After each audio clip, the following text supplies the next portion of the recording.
Ini adalah kesalahpahaman banyak Muslim. Jika Yesus Kristus tidak disalib, apakah orang Kristen akan menuhankan Yesus? Kita akan menanggapinya, namun sebelumnya, mari kita simak bersama-sama dalam ruang diskusi.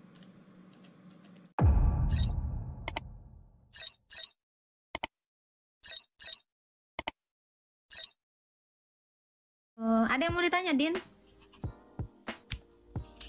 Banyak. Silakan, mau bertanya apa?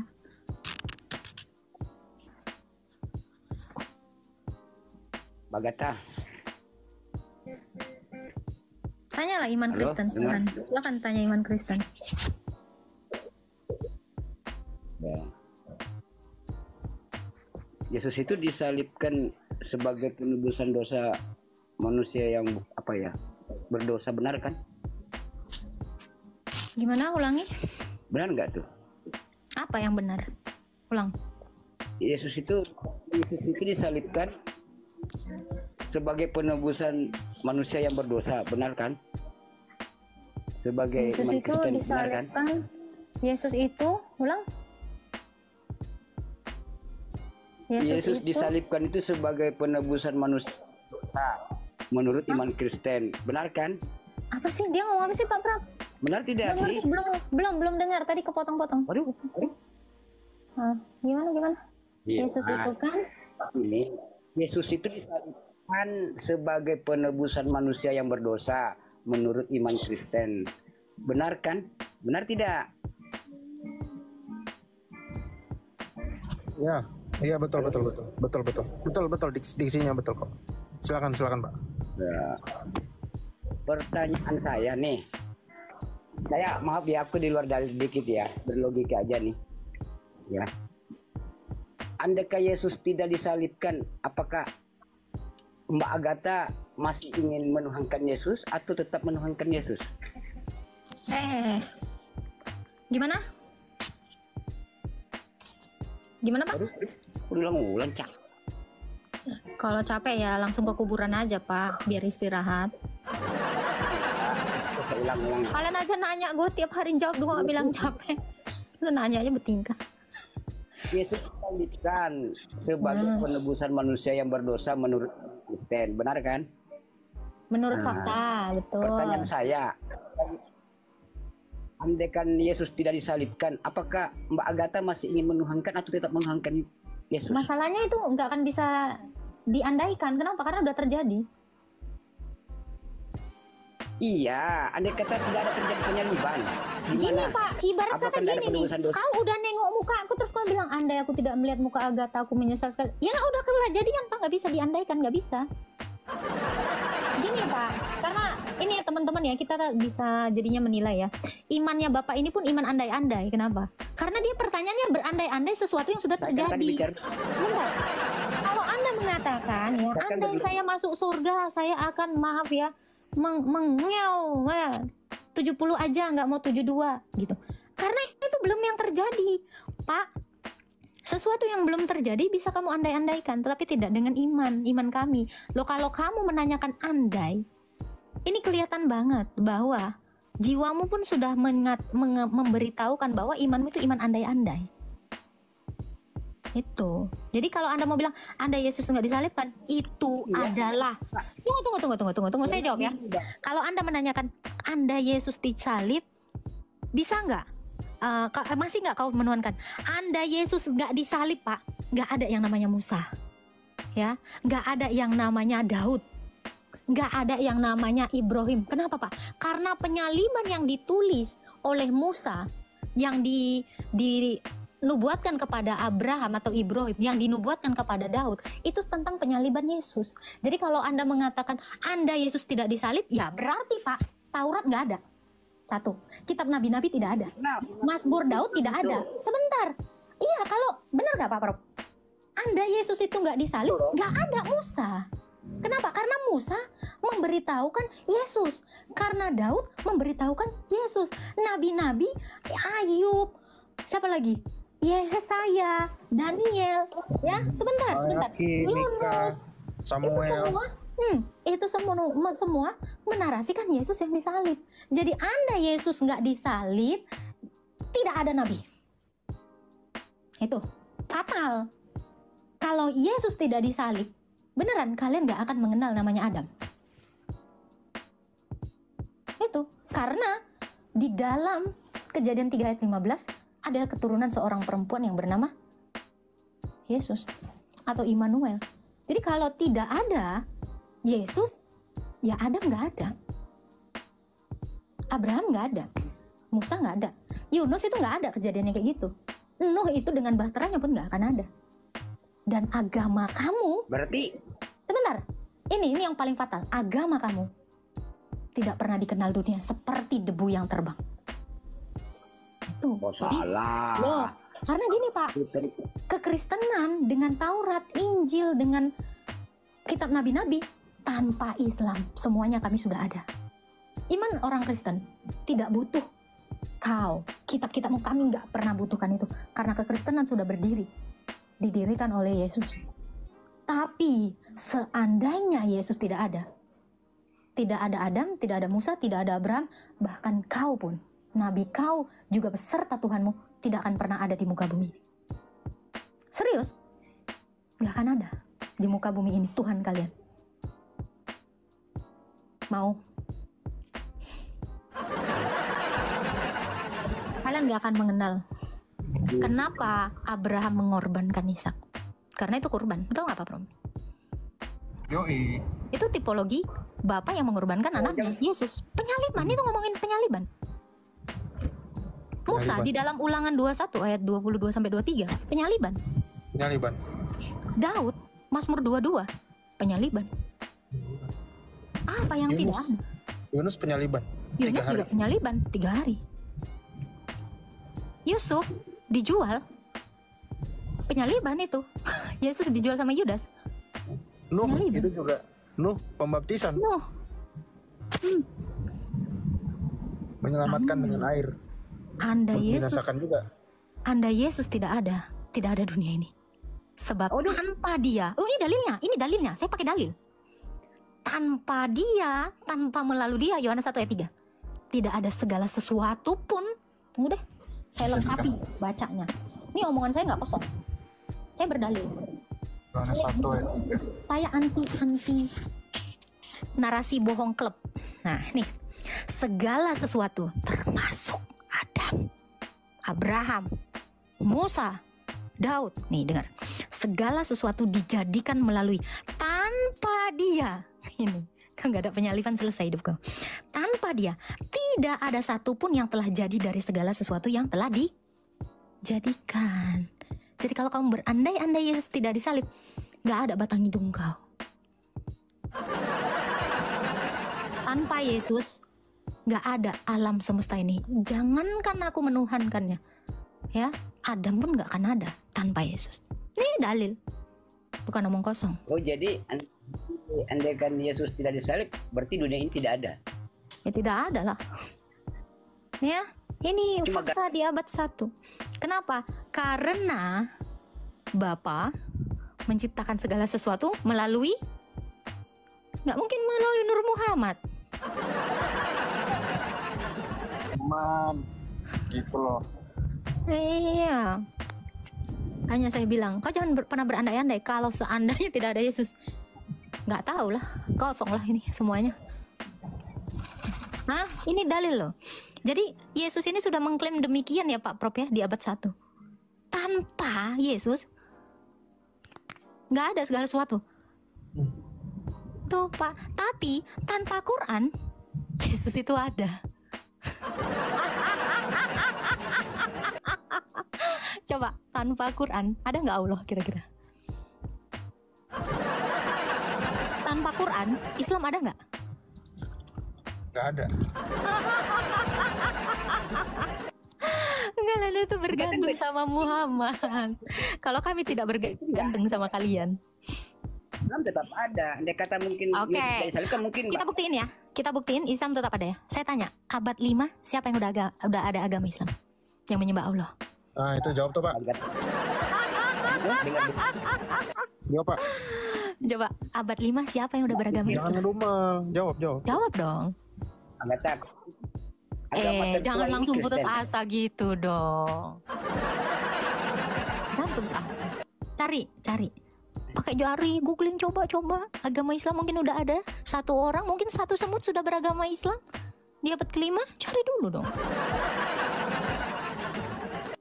Coba, siapa yang udah beragama Islam? Satu bangsa, keturunan Adam deh. Siapa sih yang udah beragama Islam? Kita akan memberi tanggapan mengenai jika Yesus Kristus tidak disalib, apakah orang Kristen akan menuhankan Yesus? Pertanyaan ini mengangkat isu penting tentang hubungan antara kepercayaan Kristen terhadap keilahian Yesus dan peristiwa penyalibannya. Untuk menjawabnya, kita harus memahami bahwa iman Kristen pada keilahian Yesus tidak hanya bergantung pada peristiwa penyaliban, tetapi didasarkan pada seluruh kehidupan, pengajaran, karya mukjizat, kematian, dan kebangkitannya. Pertama, mengenai keilahian Yesus sebelum penyaliban.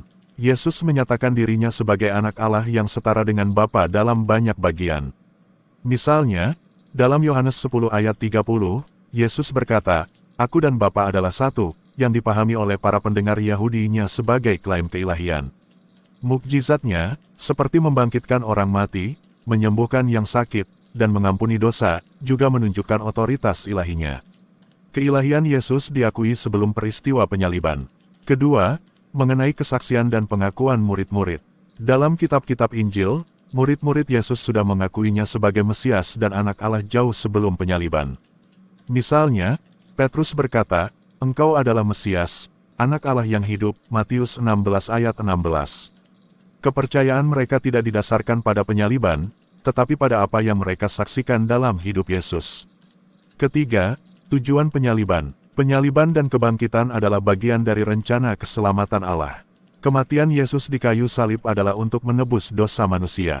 Namun, kepercayaan pada keilahiannya tidak berasal dari penyaliban itu sendiri, tetapi dari siapa Yesus sebenarnya dan apa yang ia ajarkan serta pertanyaan-pertanyaan tentang dirinya. Penyaliban meneguhkan identitasnya sebagai juru selamat, sementara kebangkitannya membuktikan otoritas dan kuasa ilahinya. Keempat, makna kebangkitan. Kebangkitan adalah puncak pembuktian keilahian Yesus. Tanpa kebangkitan, penyaliban saja tidak cukup. Rasul Paulus menegaskan, jika Kristus tidak dibangkitkan, maka sia-sialah kepercayaan kamu, 1 Korintus 15 ayat 17. Ini menunjukkan bahwa iman Kristen akan tetap menuhankan Yesus karena kebangkitannya, yang menguatkan keilahiannya dan menggenapi nubuatan-nubuatan perjanjian lama. Kesimpulan, jika Yesus tidak disalib, keilahiannya tetap akan diakui berdasarkan kehidupannya, mukjizatnya, dan pernyataannya tentang dirinya. Namun, aspek penebusan dosa manusia melalui darahnya tentu tidak akan ada. Penyaliban adalah esensial dalam rencana keselamatan, tetapi keilahian Yesus didasarkan pada lebih dari sekadar kematiannya, yaitu pada seluruh realitas keberadaannya sebagai Allah yang menjelma menjadi manusia. Jadi, orang Kristen menuhankan Yesus karena keyakinan bahwa Ia adalah Allah yang menjadi manusia, dan ini bukan semata-mata karena penyaliban, melainkan berdasarkan seluruh karya dan kebangkitannya. Shalom bra. Shalom praku. Anjay. Shalom braku. Kelas. Lanjut. Lanjut, Pak Udin gimana lagi Pak Udin? Silakan. Ya, Pak Udin tadi teman-teman Faslaf, Pak Udin naik ke atas untuk membuktikan bahwa dia bukan bagian dari botol. Gitu ya Pak Udin. Lalu? Nah, jadi sekarang ini kita menguji apakah Pak Udin ini sebut botol itu langsung saya naik ini. Prap, nitip bentar, Faslap. Nitip bentar. Oke. Itu ya tolong yang di bawah jangan bilang Pak Udin botol ya teman-teman ya. Ini teman kita juga. Silakan Pak Udin, pertanyaan berikutnya biar dibantu sama Pak Slaf. Tafadhol Pak, Masya Allah. Saya cuma bukannya itu berlebih saja Bang, karena saya kurang baca hadis ya. Cuma saya berkata, aku selalu bertanya seperti itu. Tapi ya kalau tanggapi berdalil juga sih sebenarnya. Betul. Lalu apa pertanyaannya Pak? Begini, benarkah Yesus itu kan lahir ke dunia itu kan tanpa ayah nih? Betul. Benar nggak? Kemanusiaannya betul Pak. Oh, iya. Dan sampai iman Kristen meyakini bahwa Tuhan Yesus itu pencipta langit dan bumi. Betul. Sebelum dia menjadi manusia, dia sang firman yang satu di dalam Allah, yang ada sejak kekalahan. Betul. Kenapa Adam kalian pikirkan juga bahwa dia lebih hebat, dia tidak punya ayah, dia tidak punya ibu. Adam mesti dituhankan juga itu. Loh, justru Adam itu yang menciptakan Yesus, Pak. Percaya nggak, Pak? Katanya kan Adam manusia. Kan Lalu? bisa Adam. Oke. Iya, Allah kami, Pak. Allah kami Allah Tritunggal. Allah kami itu menciptakan segala sesuatunya dengan berfirman. Ya. Adam itu kan paling tidak Bapak Yesus. Suaranya Ya, jelas Adam, nggak sih, Pak? Adam bukan firman. Kecil suaranya, Pak. Karena Adam bukan firman. Itu aja jawabannya. Bukan. Gini, Pak, bedakan berfirman dengan hasil berfirman. Bapak bisa bedakan itu nggak? Yang bisa berfirman hanyalah Allah.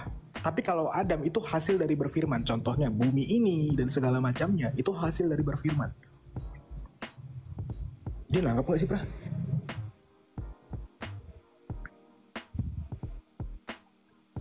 Pak Udin? Iya, dengar. Iya, kalau Adam itu, Pak, hasil dari berfirman.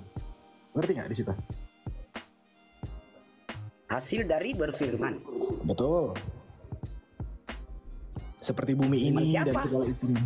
Sang Allah itulah yang berfirman. Oke, gini Pak.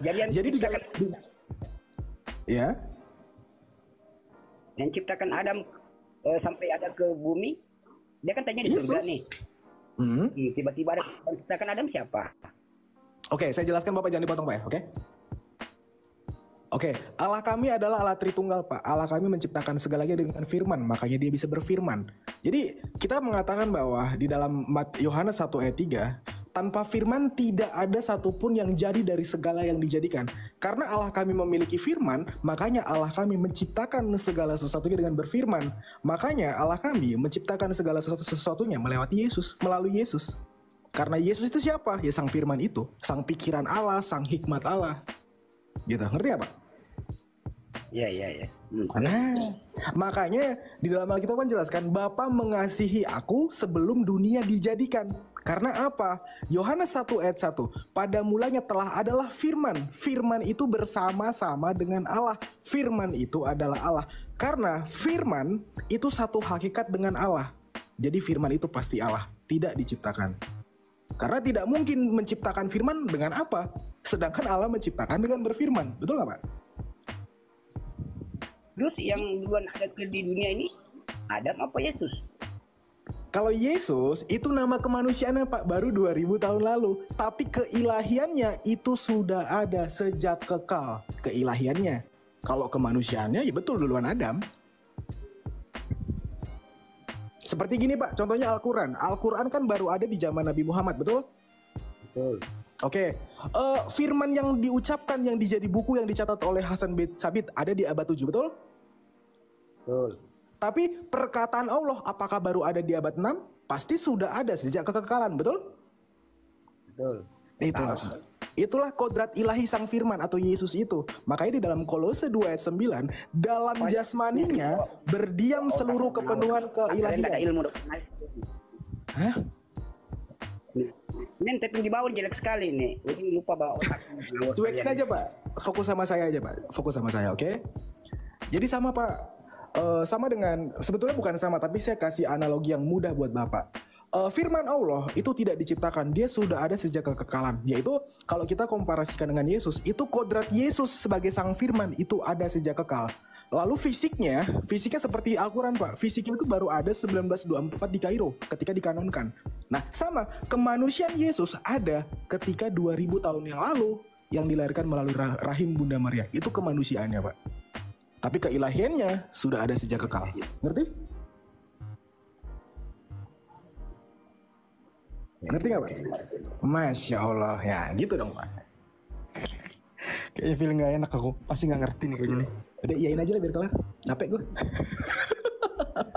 Nah, naikin lah, Pra. Ngerti-ngerti dikit lah karena kan beda ya keyakinan, tapi oh begitu jawabannya. Oh begitu. Iya, betul Pak. Oke. Bapak Pak Udin mau nanya apa lagi tentang Yesus, Pak? Silakan. Tapi saya selalu bertanya itu berlogika, Pak. Apa ya? Iya. Tadi kalau masih nggak ngerti juga penjelasan Faslab, mending Bapak beli intercom, main intercom aja di rumah, Pak. Intercom apaan, Pra? Karena benar Kayak- saya begitu Kayak dengan- radionya ini tukang taksi itu. saya selalu pakai anuan saja. Saya pakai ini. Kok bisa ya? Gini. Lalu jadi pertanyaan gitu loh. Oke. Walaupun saya dianggap pertanyaannya bodoh, tapi memang begitulah. Nggak apa-apa Pak, belajar aja Pak ya. Ya. Nah kita kan mencari kebenaran. Yang saya tidak tahu, Agak akal putus-putus saya ya Pak. bisa jawaban. Oh begitu loh bang. Iya. Nah, kalau pertanyaan saya mengenai Bible itu banyak sebenarnya, tapi berlogika aja kalau saya. Ya jadi Pak, ini singkatnya aja Pak ya. Makanya kan buat Bapak lah, saya terkhusus buat Bapak. Kenapa? Kok bingung lah kok Tuhan bisa lapar, bisa makan ikan goreng, bisa ditombak keluar darah gitu kan Pak. Bapak kan bingung ya Pak ya. Benar-benar. Nah, jadi memang kemanusiaannya itu Pak berbeda dengan keilahiannya, tapi itu di dalam dalam dirinya. Makanya saya ulang Pak ya, dikit lagi. Kolose 2 ayat 9, pahami kata-katanya. Oke. Dalam jasmaninya berdiam seluruh kepenuhan keilahian. Makanya Yesus punya dua natur. Nah, kodrat ilahinya itu apa? Kodrat dia sebagai sang firman. Kodrat manusianya itu Pak, bisa ngerasain lapar, bisa ditombak, bisa makan ikan goreng, ya gitu Pak simpelnya. Jadi punya dua natur Pak, tidak bercampur gitu. Ya. Oke, Masya Allah. Jelas Pak ya? Jelas. Oke. Bisa aku bertanya lagi? Terserah Prof, Bang Meta. Agak tak? Bisa situasinya. Supaya tidak jadi artinya supaya pertanyaan itu tidak besoknya bukan hujatan ini. Kan? Silakan. Gini. Di Yesus kan itu kan tanah kelahirannya itu di Israel nih. Yahudi. Dalam keimanan Yesus itu kok kenapa orang Yahudi itu tidak mempercayai Yesus itu loh? Percaya, muridnya Kenapa Yesus orang apa? Ada nggak dari 12 murid itu bukan orang Yahudi? Pak Udi kurang tahu ya. Iya kan artinya keturunannya itu dari Israel. Oke. Kok Ibunya Yesus orang apa Pak? Ibunya Yesus orang apa? Orang Bugis kah? aku Enggak. nggak tahu bang. Ibunya kok nggak tahu? Ibunya Yesus ya pasti orang Ibunya Israel. Yesus. Ya Bunda Maria itu percaya sama Yesus. Imam-imam Iya, besar percaya Bait Allah Yesus waktu itu Maria. percaya. Cuma saya nggak tahu dia. Gamaliel, Nikodemus percaya. Justru yang aneh, kenapa orang Iya, Yahudi ya, sampai di zaman Muhammad nggak ada yang percaya sama Muhammad. Sampai ujung-ujungnya apa? Begini maksud pertanyaan saya bang. Begini maksud pertanyaan saya. Keturunan Yahudi itu kan orang Israel, ya benar kan? Terus Keturunan Israel itu orang Yahudi, jangan Yesus itu kan dibalik. sebagai Mesias. Yesus kan sebagai Mesias menurut iman Kristen. Kenapa dia tidak bisa mengkristenkan orang Yahudi? Tuh, yang ikut-ikut dia itu semuanya orang Yahudi, Pak. Yang jadi Kristen itu orang Mereka tidak Yahudi. mengikuti aja. Loh, Tapi sekarang kenapa saya tanya orang Yahudi tidak mengikuti 12 murid Yesus itu orang apa, Pak? Yahudi. Nah, Orang Israel. iya. Bunda Maria orang apa? Orang Berarti Yahudi. dia cuma 12 murid ya, bukan seluruh bangsa-bangsa ya. Pengikut. Ya gini, sekarang saya tanya, agama terbanyak nomor 1 di dunia apa sekarang? Islam. Islam. Waduh, isnya bener. Iya. Is. Islamnya enggak. Nomor 1 terbanyak tuh orang Kristen, Pak. Ya. Nomor 1 terbanyak di dunia itu adalah orang Kristen. Bukan orang Islam. Jadi jawaban pertanyaan aku nih, jawabannya apa sih? Ya itu sekarang kalau ada orang Kristen terbanyak di dunia, berarti mereka berasal dari mana dulunya? Kristen itu lahir di Yerusalem. Gereja lahir di Yerusalem, Roh Kudus turun di Yerusalem, itulah gereja lahir. Dan dari Yerusalem itulah para rasul menyebarkan ajaran gurunya, ya, karena Tuhan Yesus mengatakan, ajarkanlah kepada mereka seperti yang kuajarkan kepadamu, selain dibaptis, ya. Nah, kira-kira kalau rasul-rasul yang orang Yahudi, orang Israel keluar kota, yang dicari duluan itu orang apa? Faslav, lu orang apa? Orang Batak, ya. Kalau lu ke Jakarta, ke Surabaya, Ya. Lu akan lebih asik ngomong sama orang apa? Bakal lebih asik ngomong sama ya orang Batak. Batak. Orang Batak juga lah sebetulnya. Kumpulan Batak yang ada di Surabaya kan pasti kan? Betul. Atau kumpulan Batak yang ada di Jakarta. Nah, dari situlah para rasul itu bertemu dengan orang-orang Yahudi yang ada di luar, dan dari situlah ajaran Kristen itu menyebar justru dari kalangan orang Yahudi. Gitu. Dan akhirnya beranak pinak tanpa poligami ya. Beda kalau Islam. Islam poligami, kawin cerai, An-Nisa 34. Ya, pukul cerai kawin lagi itu jurusnya. Makanya anaknya banyak kayak tikus ya, tanpa masa nifas. Tapi kalau orang Kristen itu banyak gara-gara apa? Gara-gara orang semakin berpikir, mana sih ajaran yang benar gitu kan? Mana sih ajaran yang ada nilainya? Bukan ajaran yang nggak mengenal moral.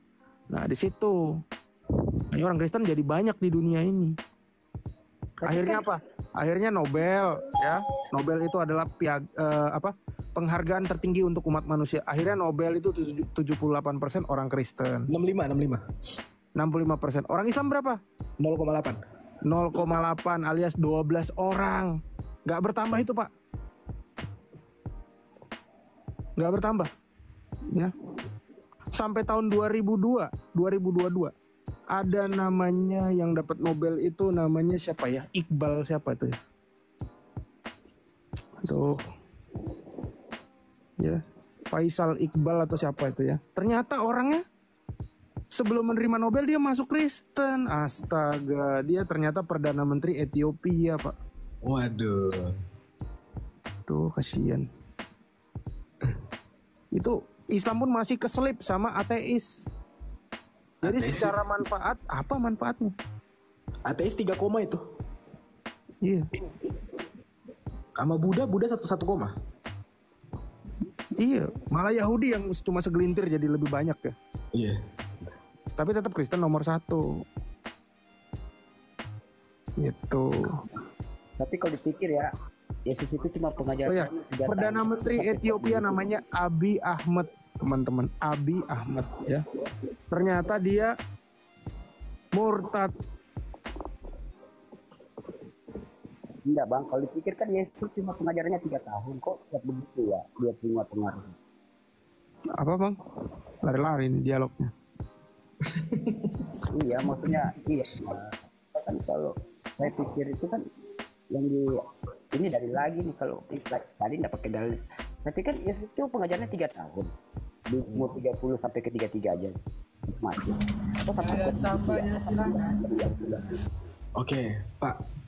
Jangankan itu Pak, di dalam Yohanes 21 ayat 25 yang Bapak bilang cuma 3 tahun, nih dikatakannya, masih banyak hal-hal lain lagi yang diperbuat oleh Yesus, tetapi jikalau semua itu harus kutuliskan satu persatu, maka agaknya dunia ini tidak dapat memuat semua kitab yang harus ditulis itu.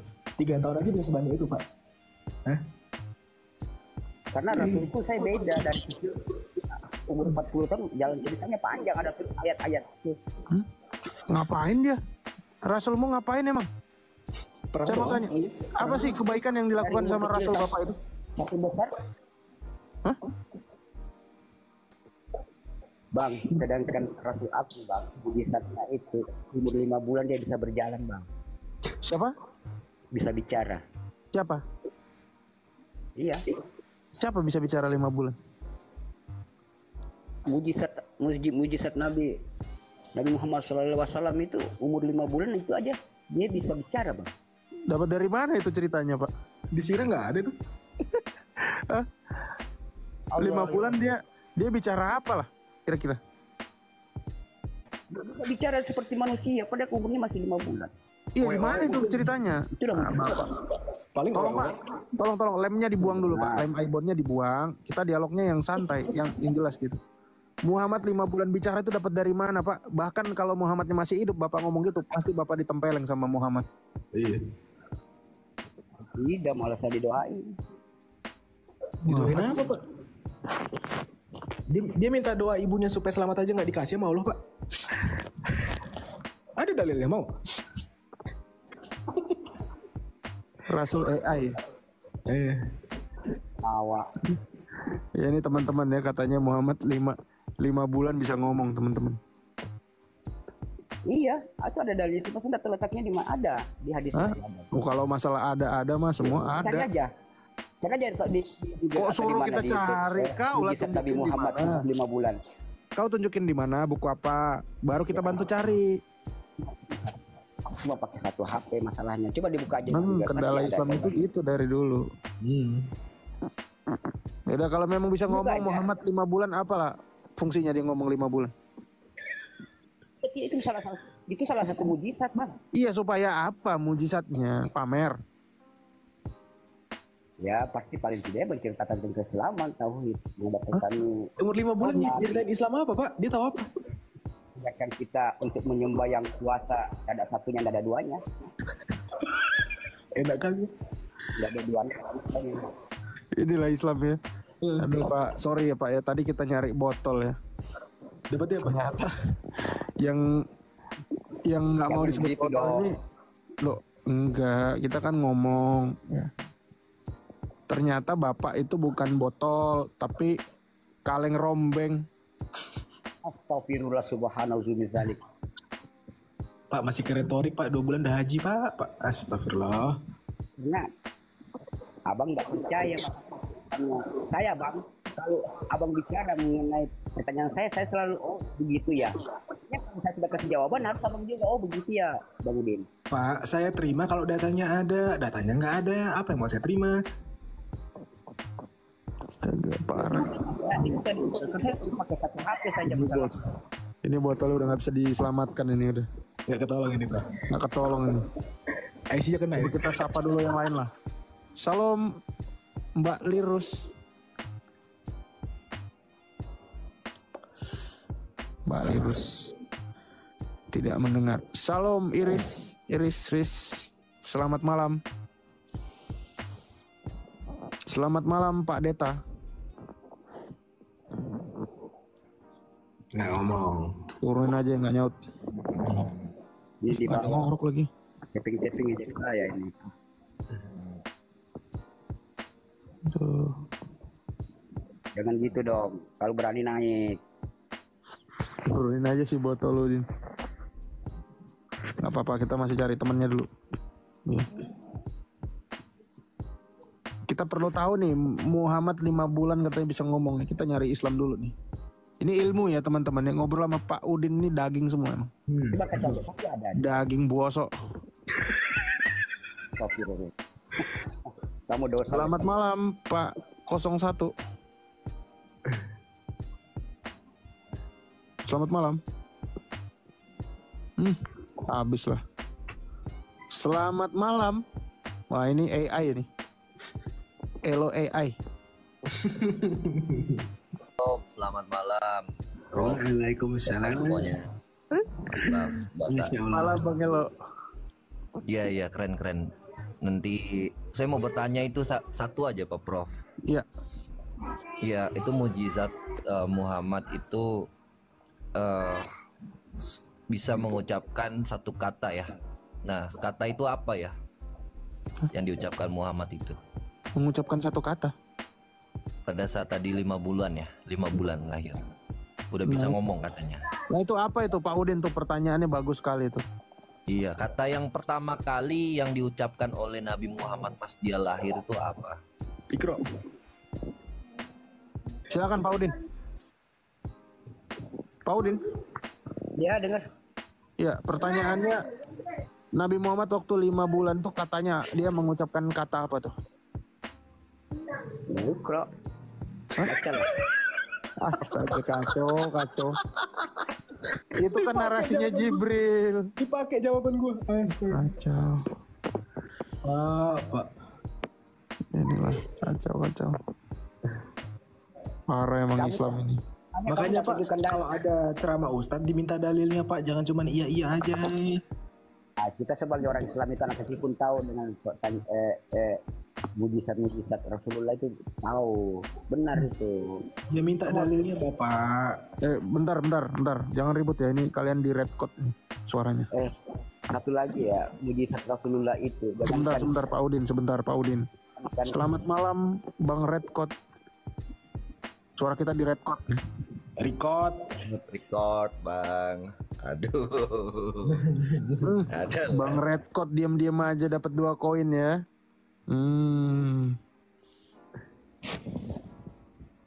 Diam-diam nge-redcott nih.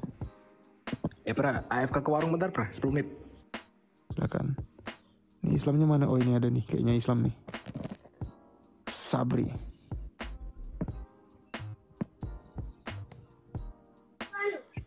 Malam, Pak Gostak.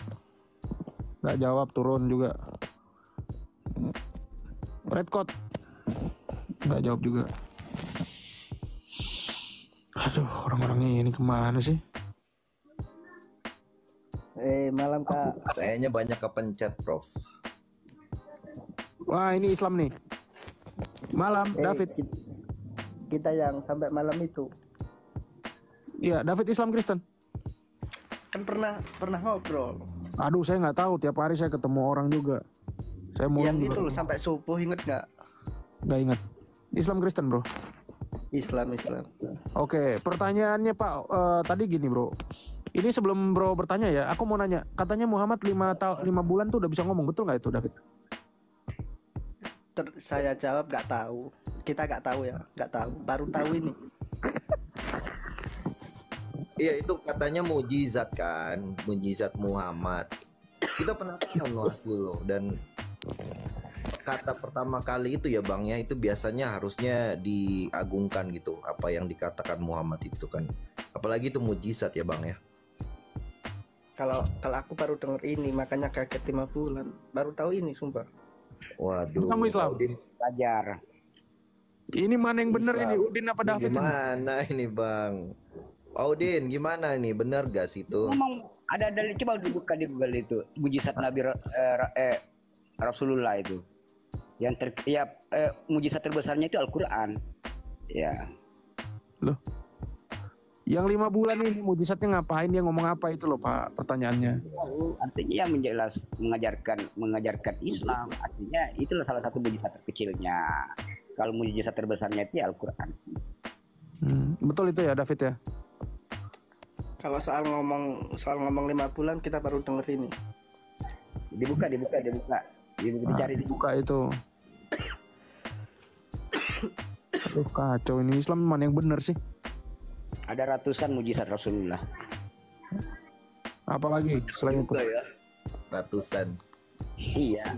Yang setahu saya, yang saya ingat yang saya pelajari ya, mujizat Rasulullah selain bisa ngomong di usia 5 bulan, terus batu apa namanya, batu kerikil aja bisa berbicara. Kan yang ditanya mujizat Muhammad, Pak, bukan mujizat batu. Emang Muhammad batu, Bapak bisa aja. Ini mujizat Muhammad apa mujizat batu Pak? Maksudnya batu aja bisa berpikir gitu loh. Batu bersih. Ini gimana Bro? Aduh. Gimana Yang David? ditanya ke Muhammad kenapa batu? Iya, benar. Tidak bohong. Dari saya. Maksudnya Ya saya udah, Pak, kalau gitu mujizat batu apa Pak? maksudnya batu aja bisa Pasti berpikir. ke Muhammad tuh. Coba bayangin itu. Tunjuk batu itu ke Rasulullah. Beuh. Untung Muhammad nggak kerja di tambang ya Pak ya. Aduh, Dia kerja di tambang batu bara, itu semua truk hauling itu ngorakin Muhammad itu. kalau kita kasih jawaban kamu nggak percaya, makanya buka di situ. Ada nggak? Gimana? David aja nggak ada. Itu betul nggak David? Batu itu menyapa Muhammad. Kalau Batu pernah, aja itu bisa berpikir Hah? untuk beliau. kalau pernah dengar. Kalau Batu dengar, nyapa Muhammad ya. Cuma dengar sih. Terus Muhammadnya nyapa balik batunya nggak? Terus Nggak tahu kalau itu. keempat, Loh, Bisa terus siapa yang bermujizat sih, batu atau Muhammad ini? ya Muhammad lah. Batunya yang nyapa kok Muhammad yang bermujizat. Iya, kan batunya yang bisa ngomong, Pak. Kan batunya loh yang bisa ngomong. Waduh, banyak Itulah. juga ya mujizat Muhammad ya, keren juga loh. Banyak, iya benar. Kau pikir Yesus itu cuma berapa? Bisa beli Oke, orang mati. apalagi Pak? Selain tadi batu, apalagi Pak? Ada ratusan kan? Bisa mengeluarkan air dari jemarinya. Boy. Tapi kenapa Kenapa di dalam hadis itu dia ceboknya pakai batu? Kalau jarinya bisa keluar air, kenapa dia nggak cebok pakai air, Pak? Waktu kejadian itu sampai dia mengeluarkan air dari jemarinya, orang mau berwudu. Sampai dia membaca ayat itu, jadi yang dia mengeluarkan air dari jemarinya itu sampai berapa puluh orang itu bisa berwudu karena mengeluarkan air dari jemarinya itu. Iya, tapi kenapa waktu Nabi Muhammad sedang buang air besar, temennya ngasih air dia nggak mau? Mana tunjukkan dalilnya, jangan ngawur kalian. Bukhari 3314. Mau dibukakan? Paham itu, kamu salah menarasikan itu, Bang. Mau dibukakan Bukhari 3314.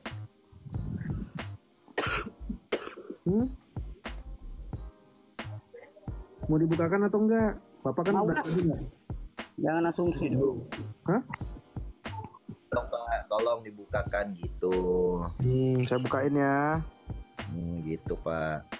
Bapak nih, nanti lama-lama saya siram. Kelihatan nggak? Buram ya? Buram, Bro. Agak diperbesar lagi aja. Wah, ini udah panas ini soalnya. Ini. Ya? Kok buram ya?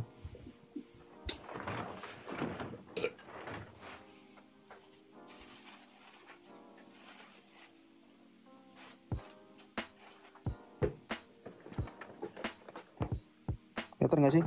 Bukhari 3314. Oke. Kita baca dari sini ya, teman-teman ya.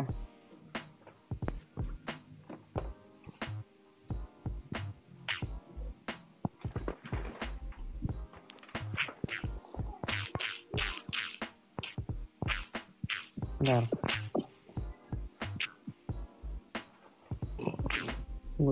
Tunggu.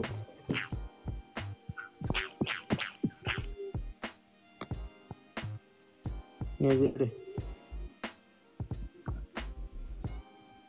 Jelas nggak? Jelas? Jelas ya.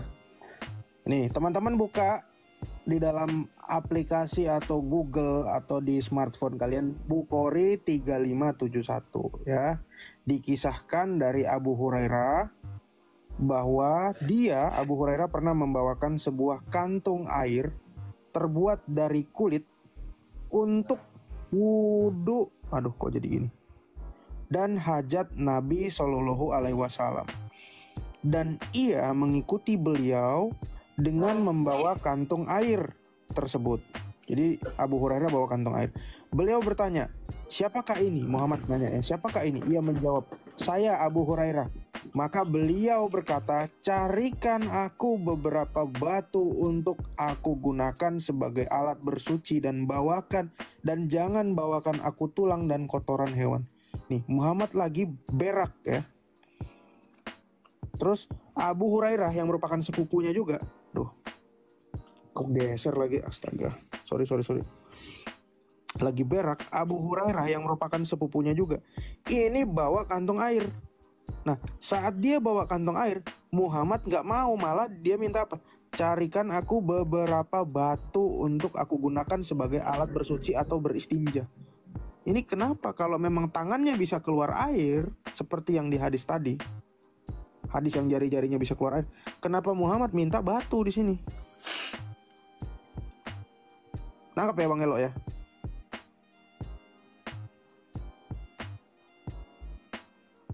Kenapa Bang?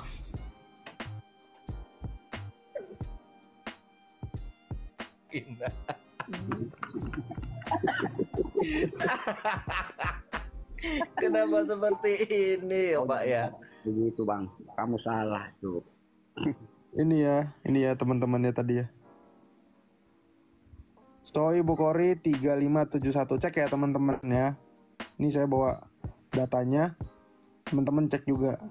Jadi kita nggak dianggap menghujat ya. Muhammad Ya, hajat, jadi itu kan nolak pakai air. katanya Pak Udin kan pakai tangan ya Pak Prof tadi bilang kan Muhammad itu mengeluarkan mujizat itu dia bisa mengeluarkan air dari tangan jarinya.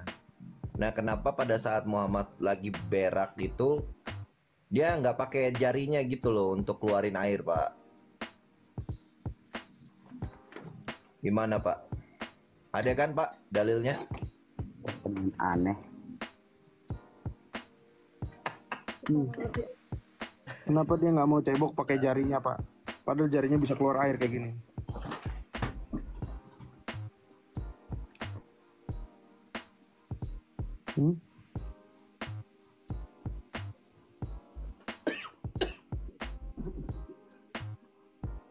Bapak nyimak nggak jarinya Muhammad ada tato apa, Pak? Nih, saya besarin ya.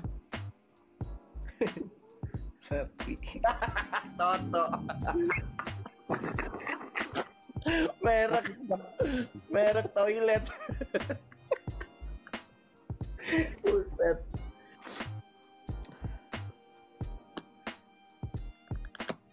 Gimana tuh Pak Udin? Bener gak tuh Pak? Kenapa Muhammad katanya mujizatnya itu keluar Nggak ada, air Bang. dari jari? Saya tidak meyakini Rasulullah itu mencuci batu bereng pakai batu, nggak ada itu. Loh, istinja itu apa, Pak? Istinja. Abang salah mengartikan. Iya, itu kan kotoran, tapi salah itu.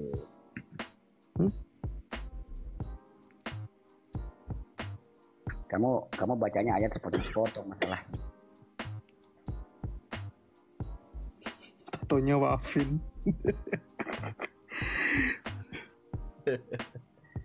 Itu tadi pakai batu loh Pak. Kalau Muhammad bisa mujizat keluar air dari tangan, kenapa Muhammad justru pakai batu? Itu ada dalilnya, datanya tadi. Bapak baca nggak tadi?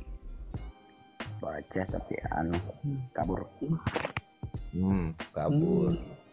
Apa mau kabur? Maksudnya? Tidak. Ya kamu tadi tuh tunjukkan itu. Oke. Kurang Kalau terang. gitu kita tanya sama David, betul nggak Nabi Muhammad ceboknya pakai batu, David? Kita nggak pernah cari tahu itu. Tapi ada nggak tahu. riwayat Muhammad cebok pakai batu? Nggak pernah tahu. Nggak pernah tahu. Nggak ada, Bang. Oke, istinja itu apa, bro? Kotoran.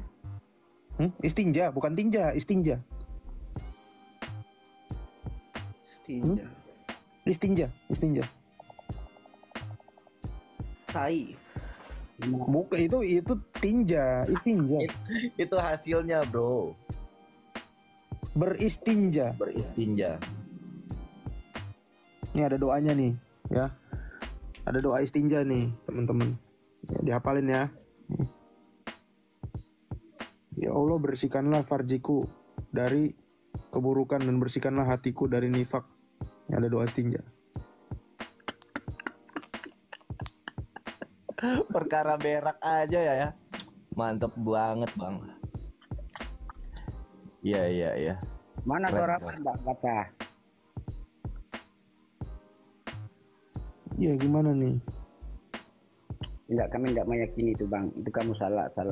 Enggak ada di kepercayaan kami seperti itu. Rasulullah itu cebok pakai batu itu. Ya terserah kalian itu keyakinan kalian, tapi kami enggak ada seperti itu. Kami dosa besar kalau kami meyakini itu. Oke, kita lihat lagi nih nu.org ya. Cara sah beristinja hanya dengan batu. Nah, ini ada ilustrasinya. Nabi Muhammad dulu batunya segede gini. 3 kan? Prof, sorry Prof. Itu coba websitenya, takutnya dikira palsu lagi websitenya. Nih. Ya. Oh, NU online ya. NU. Oke. Boleh tuh. Beristinja dapat dilakukan menggunakan air mutlak atau air yang suci dan mensucikan saja atau dengan menggunakan batu saja. Tapi tolong dibacain ini. Namun Bang Ella bisa baca? Yang paling utama bila istinja dilakukan dengan menggunakan batu. Tuh Pak. Batu Itu awalnya. batu loh. Ini ilustrasinya udah jelas sekali nih. Nih. Alat cebok baginda.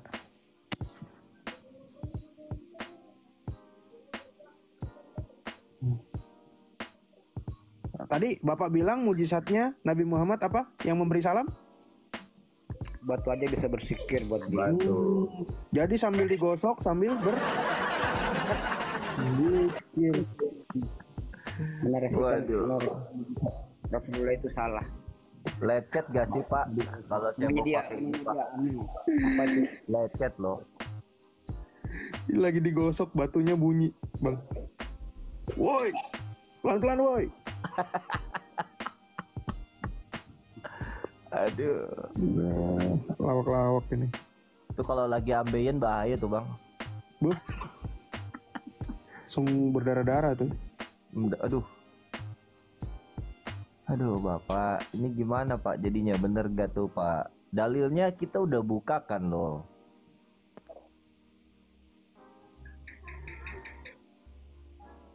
Tapi kami iman kami tidak seperti itu. Tuh, NU kok yang ngomong ini. NU loh ini. Mujizat Rasulullah tetap nyata. Dan Apa mujizatnya? itu aja. Mujizatnya apa? Semua apa tindakan Rasulullah kami harus percaya. Itu aja. Iya, mujizatnya apa?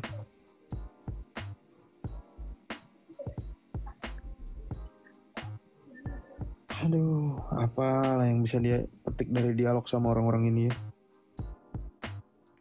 Iya. Kayaknya gini Bang, selama ini mereka nggak tahu. Terus ketika kita kasih data yang ada, mereka sebenarnya berpikir, tapi apa ya?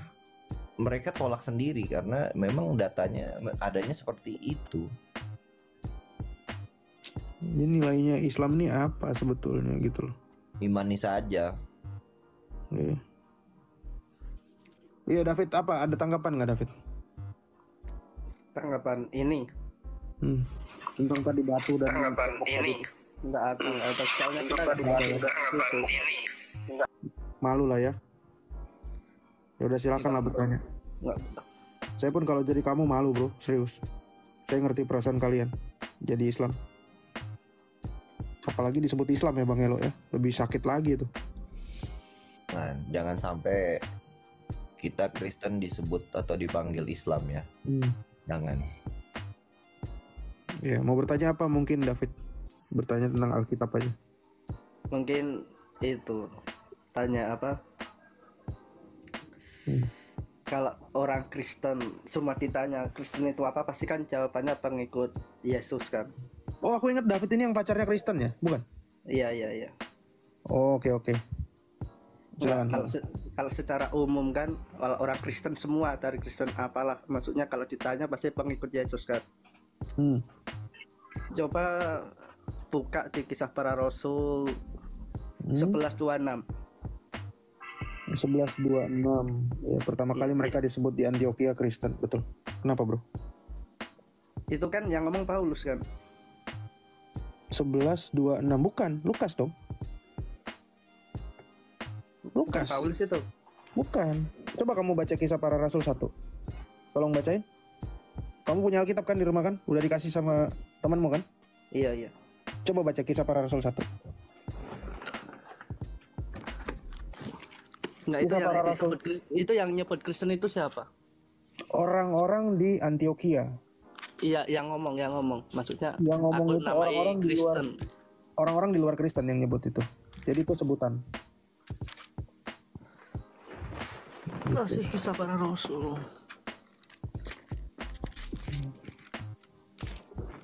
Rasul bro, nggak Rasul.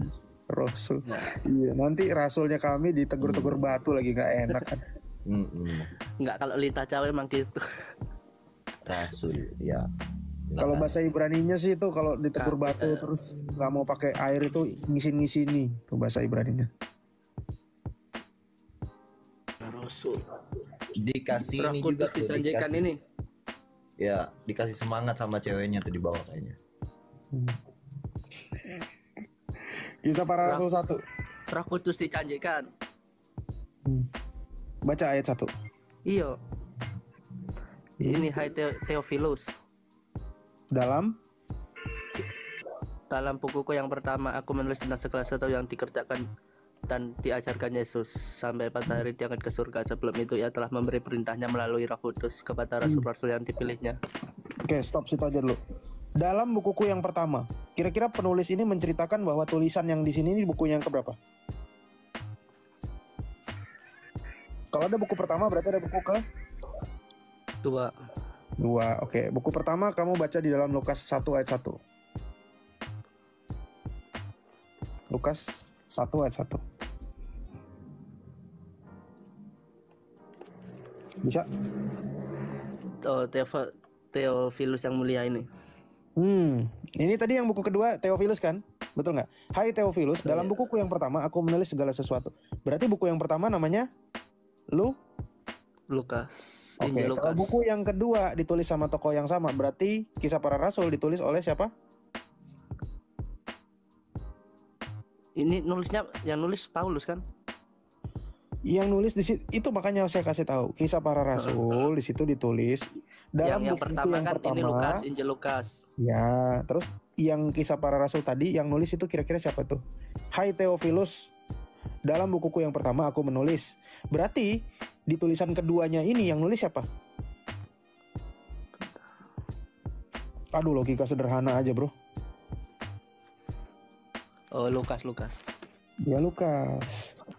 Nah, di situ ada narasi bahwa orang-orang Kristen, orang-orang pengikut Yesus itu disebut Kristen karena itu adalah olok-olokan dari orang-orang yang non-Kristen yang ada di Antioquia. Tapi tahukah kamu bahwa kisah ini diceritakan di dalam Al-Qur'anmu? Tahu nggak? Tahu nggak? Kisah ini diceritakan di dalam Al-Qur'anmu. Tahu? Nggak tahu. Halo? Nggak tahu. Oke. Yang mana, Kotanya namanya siapa tadi? Ya, kotanya di situ tadi Kisah Para Rasul 11 ayat 26 pertama kali mereka disebut di kota yang namanya Itu An- Antioquia. Antioquia. Nah, kisah ini adalah kisah yang paralel dengan Galatia 2 ayat 9. Di mana pada saat itu Rasul Paulus sedang ditahbiskan menjadi rasul di luar dari 12. Di situ dikatakan kami berjabat tangan sebagai tanda persekutuan dan kami pergi kepada bangsa yang tidak bersunat dan mereka kepada orang yang bersunat. Mereka di situ siapa? Aku langsung bacain aja ya. Ya. Galatia 2 ayat 9 kamu buka. Ya, ini ceritanya paralel ya. Yang dikisahkan di situ adalah Yakobus. Ada orang yang namanya Yakobus, murid Yesus. Kefas atau Petrus. Petrus ini sebutannya Kefas ya. Dan Yohanes. Dan tokoh yang keempat di sini ada Paulus dan Barnabas. Jadi ada berapa orang? 5 orang. Nah, setelah kejadian ini, ya mereka bertemu di mana nih? Mereka bertemunya di Antioquia. Dari mana kita bisa tahu itu di Antioquia? Kita bisa baca di ayat 11. Tetapi waktu Kefas datang ke Antioquia, aku berterus terang menentangnya sebab ia salah. Jadi dia Rasul Paulus, ya Galatia yang nulis adalah Rasul Paulus. Rasul Paulus menulis surat ini kepada jemaat di Galatia, tapi dia menceritakan setting tentang orang-orang Antioquia, tentang apa yang terjadi di Antioquia waktu dia diangkat jadi rasul. Nah, tapi anehnya Al-Quran mencatat ini sebagai satu kisah yang dikisahkan memiliki kesamaan tokoh dan setting, ya. Ini saya buka kamera, Ya. teman-teman. Bentar. Oke. Di sini Ya. ini ada surat namanya surat kok At-Taubah. Sorry. Kok At-Taubah sih? Surat 36 ya. Ayat surat Yasin. Surat Yasin ayatnya yang ke-14. Bentar ya. Duh, macet lagi.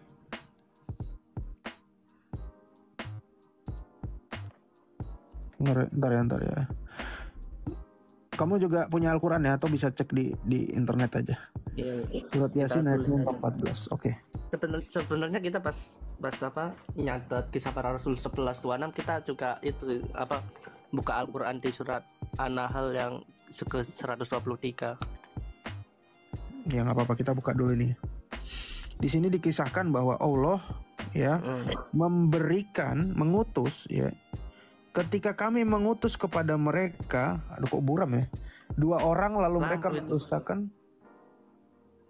Ya, lalu mereka mendustakan keduanya, maka kami kuat mengutus kami adalah orang-orang yang diutus kepadamu. Bacanya dari kanan ya. Nah, ayatnya atau surat Yasin ayat 14 sama seperti yang saya bacain tadi, ketika kami mengutus kepada mereka 2 orang utusan lalu mereka mendustakan keduanya, kemudian kami kuatkan utusan yang ketiga, maka utusan itu berkata, sungguh kami adalah orang-orang yang diutus kepadamu. Jadi yang diutus ini adalah rasul ya, karena di sini menggunakan kata mursaluna, rasul, atau arsalna, utusan Allah. Nah, ulama-ulama Islam, salah satunya Ibnu Katsir, ini saya banyak diprotes menggunakan ini ya, karena ini nggak bisa dipatahkan argumennya. Ulama-ulama Islam menjelaskan bahwa orang ini, ya, lihat ini kotanya namanya apa? Nama negerinya, kelihatan nggak? Prof, deketin. Iya. Deketin. Intakia. Intakia. Ya, kalau tadi yang kisah para rasul di mana? Antioquia. Antioquia. Sementara tokohnya di sini, ya, kedua rasul yang pertama adalah siapa? Samun. Nah, tadi ada Kefas. Kefas itu siapa Bang Elo?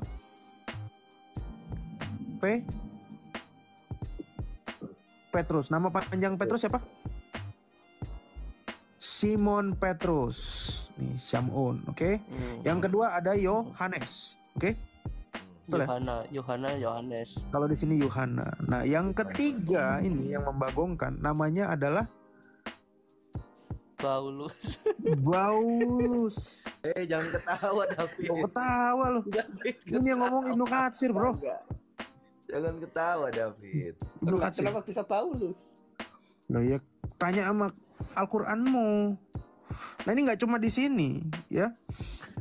Di sini dikatakan, kok Galatia aku buka. Kisah para Rasul 11 ayat berapa tadi? 26 ya. Oke. Aduh, ini kok buram sih. Sorry teman-teman. Nah, kita baca di sini. Pertama kali disebut Kristen ayat 26. Tapi diceritakan di ayat 27 dan 28, pada waktu itu datanglah beberapa nabi dari Yerusalem.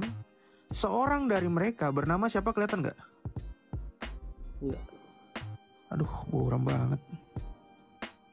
Apa itu? Agalos apa-apa? Apollos apa itu? Agabus. Agalus. Kok buram banget ya. Agabus. Oh ya, Agabus. Sorry ya teman-teman, nih udah kameranya udah hancur nih. Agabus ya. Agabus bangkit dan oleh kuasa, teman-teman baca aja di rumah sendiri ya. HP saya nggak kompatibel. Dan oleh kuasa Roh Kudus ia mengatakan bahwa seluruh dunia akan ditimpa bahaya kelaparan. Nah, tapi lihat di sini teman-teman.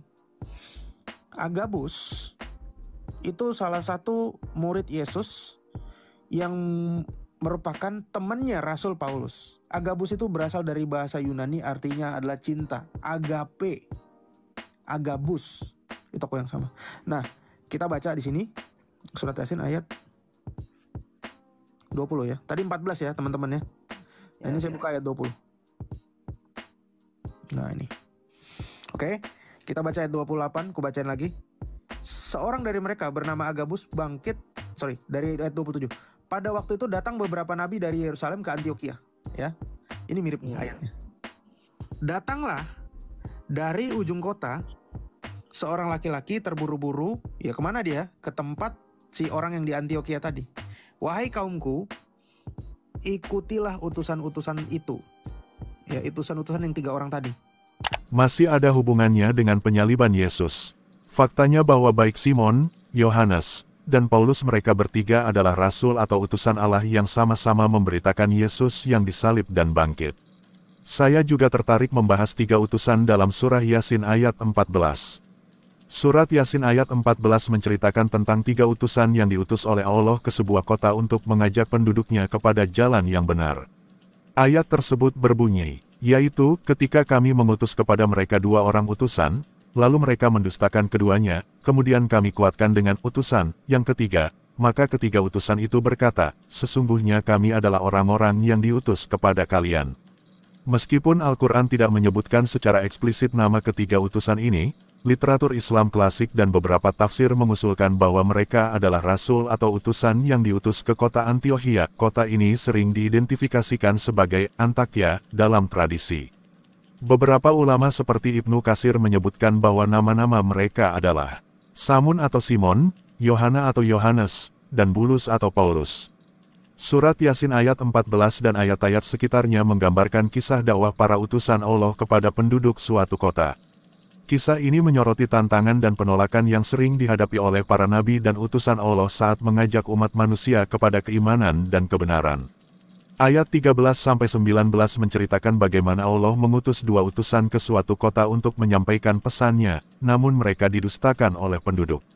Lalu, Allah menguatkan kedua utusan itu dengan seorang utusan ketiga, sehingga mereka menjadi 3 orang yang terus berdakwah dan menyerukan keesaan Allah.